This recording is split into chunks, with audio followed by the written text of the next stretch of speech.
Is all this in the book? Do you talk about all this in the book? Yeah. Okay. Yeah. Wow. It's in the book. Also, I want to talk to you at some point in our conversation about your own book. Yes, we will get into that. That you're writing, but yes. but just to close the what I was talking about. Right. You know, it was so emotional for me that I actually, without any qualms about it, I left the biggest band in the world for the complete unknown.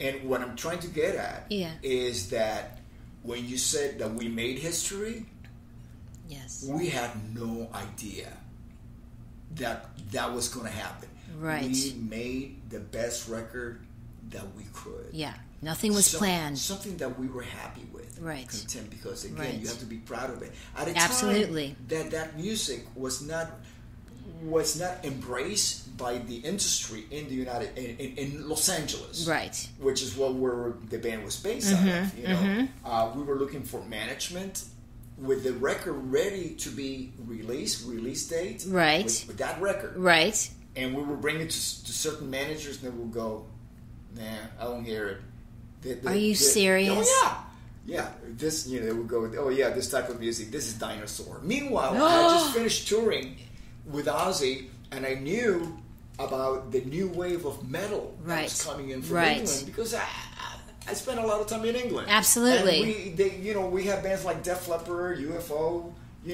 Magnum, right, Motorhead, right. Oh my goodness, on the bill. Yeah. So you saw it. You saw it happening. Listen, you're kidding. You're telling me that you don't realize that this is happening. Oh my God! This is your job. They must have felt so stupid once it. Well, yeah. Yes and no. Yeah, they wouldn't let you know that, though. Because the ones that did not make the right decision, we kind of never really crossed paths again. Yeah. But the ones that kind of reluctantly took us, in. Yes. All of a sudden they're like, yeah, I knew it all along. Of course. Of course. Yeah. Yeah. So that's typical. So that's wow. But I love this. Since you mentioned my book, Off the Rails, yes. I wrote it because the number one question I get asked when I travel is, what was it like to play with Randy Rhoads? And I could never really walk away, feeling like I told them everything. Yes.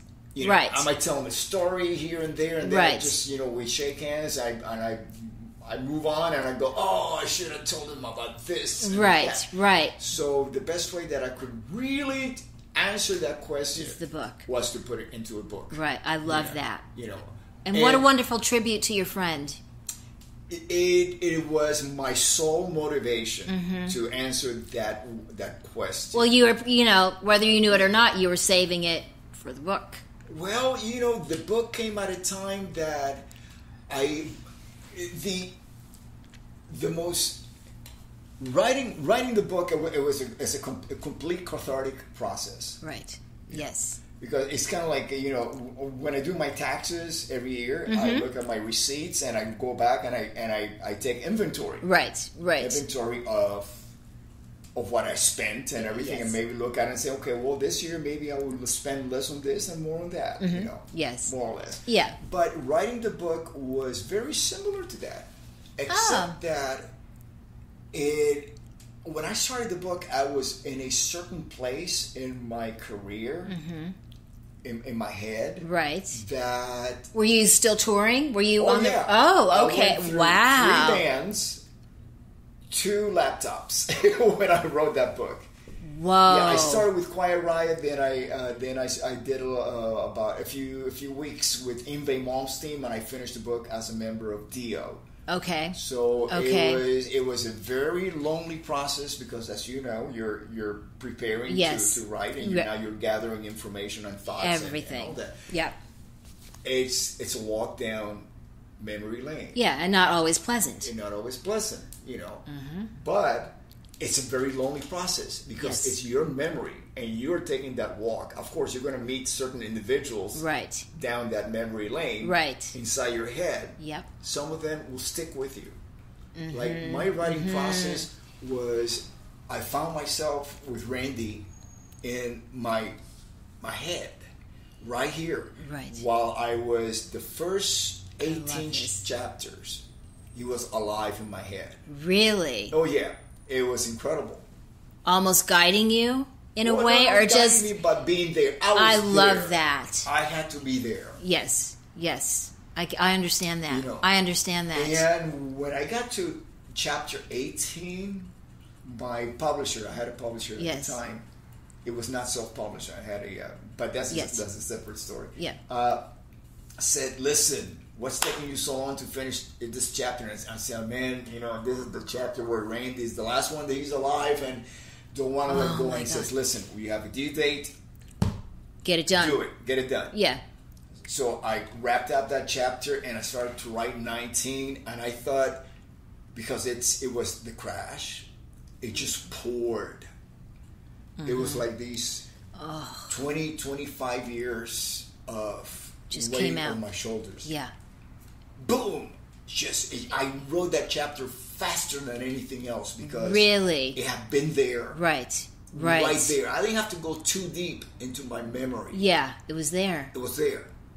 Chapter 19. Chapter 19. Oof. And then after that, after I wrote chapter 19, I said, I can't end the book like this. I have to finish the story, which is the levels of grief that we all went through with his passing. Anger and all of it. levels, Yeah. Right. Yep. And I explained it exactly how we went through it because events like losing somebody so tragically, unexpectedly, suddenly, right? It's not something that ever heals. Yeah, you never get over it. Learn how to live with it. Right. Oh my gosh. You know what I mean? Yep. So absolutely. My question to you is, what's your motivation for writing your book? Well, here's the thing. My partner, Randy, and I wrote a book back in 2001, 2, somewhere in there, knowing that eventually we were each going to do our own separate memoir. So in that first book, it's more of I'll get you a copy. It's more of a coffee table book. It is a coffee table book, more of photos and a little, we give just enough about, our career together where, people will understand it. But we knew not to go deep because we knew we were going to do something separately later on. And for me, it's now happening. And in fact, that coffee table book, Stevie Nicks wrote the foreword. Wow. Amazing. That just shows how generous she is. And it's called Forever Two is One. So with that, like I said, I've always known I wanted to do one, and tried it 2 years ago. I attempted, I started the process and had the literary agent and was working with a ghostwriter, and a block came up. Something said, you're not ready. You're not ready.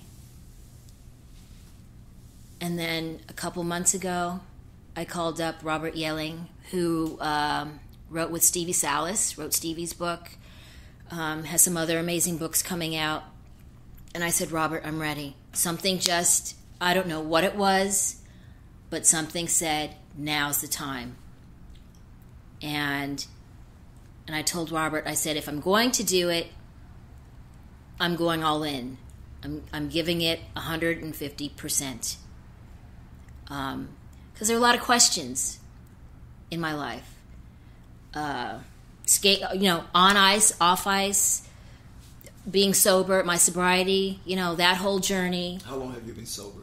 9 years. 9 years. Congratulations. Best decision I've ever made. And I just saw that you're sober too. Yeah. I mean, I'm not AA. I was one of those guys. I was too in the beginning, and I appreciate those meetings. Of course. I left the comforts of home to get sober. I went to Ashland, Oregon for like 3.5 years because I knew I couldn't do it here. There's too much distractions and too much whatever pressures I was feeling. I was falling through the cracks, and I sold my house like that. and hightailed it out of town. Went to meetings every day in Ashland, and in the new book there'll be a definite chapter about Ashland and how it basically saved my life. I mean, it was bad. Wonderful. It was bad. Just alcohol, no drugs, strictly alcohol. Because now that I don't drink, and or do anything. Right. I don't smoke, drink, whatever. Clean living. Coffee, yeah. Yeah. I find myself with more time in my hands to play, to be a musician. Yes. Do you skate more now? No, but I'm trying everything else. I do motivational speaking. Wonderful. I, charitable work. Mm-hmm. Just giving more of myself. And it's not all about, in the 80s it was, I don't know about you, but it was all me, myself, and I. Yeah. Everything's about me. That is out the door. Yeah. It is paying it forward and giving back to the community. I love Los Angeles. I was born and raised here, and, there's a bad homeless problem. Yeah. So I give whatever I can yeah. to make it better. And just, there's no more, stop being so selfish. Yeah. And you're not that busy. Yeah. Everyone's so busy. It's like, I'm not that busy. Yeah. You have the heart of a champion. You're a champion. How does that transcend off the ice to what you do?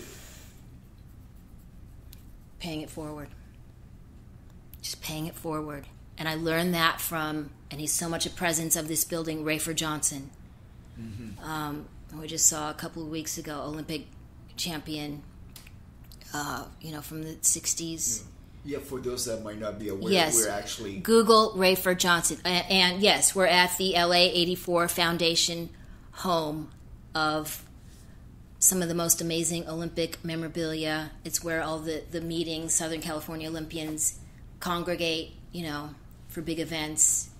And we are here. We're right here. Yeah, and you'll get a little Thank tour. Thank you for arranging. You're so welcome. Yeah. It's fast. I mean, you can see. Oh, so but yeah, and Rayford is the one who, he didn't pull me aside. I think I was asking, like, I'm such a sponge. I was asking questions, and he just, like, out of the blue said, start paying it forward. Start giving back. It doesn't, it doesn't have to be money. Special Olympics isn't about, for me, it's not about money. It's going to events with these kids and just being there for them and giving them hugs and giving them their medals and just being present. So, yes, and that support actually, it means so much to the yes, parents. Also, yes, absolutely. Which need support. Yes. Yeah. I mean, how lucky, was I that I had both parents who supported this overly driven little kid who they could not get off the ice. I just wanted to practice because I loved skating. The ice rink was my safe place and still is. If I go in for anything, I could skate like for 20 minutes. And it's my happy place. It's where no one can, bug me or interrupt me. Out there on the street, it's fair game. But in the ice rink, it's almost like my domain. Still to this day. And I have to, just like you, I have to give so much credit to my folks. I mean, yes, of course. They endured my parents' bedroom and our bedroom in our home. Yes. Was adjacent. So my brother and I, we used to share a bedroom. Yeah. And we would take our beds and mattresses and put them against the windows just for acoustic, to right. keep the noise out. Acoustic. Oh, I love it. And bring in funny. Some kids over and just jam. Yeah. Play. Yeah. How old were you? Young 16, teen. 17. Yeah. And at some point I asked my parents, how did you guys put up with that? Right. And they said, well, at least we knew where you guys were. There you go. Yes. Yep. Staying out of trouble. Exactly. They traded peace and tranquility for knowing that right. we were out of trouble. Right. Well, the same with me. All of us kids. The rink was the best babysitter. Our parents could drop us off and leave for the whole day and pick us up in the evening, and they knew we were safe. I mean, dropping you off at 5 o'clock in the morning and then bringing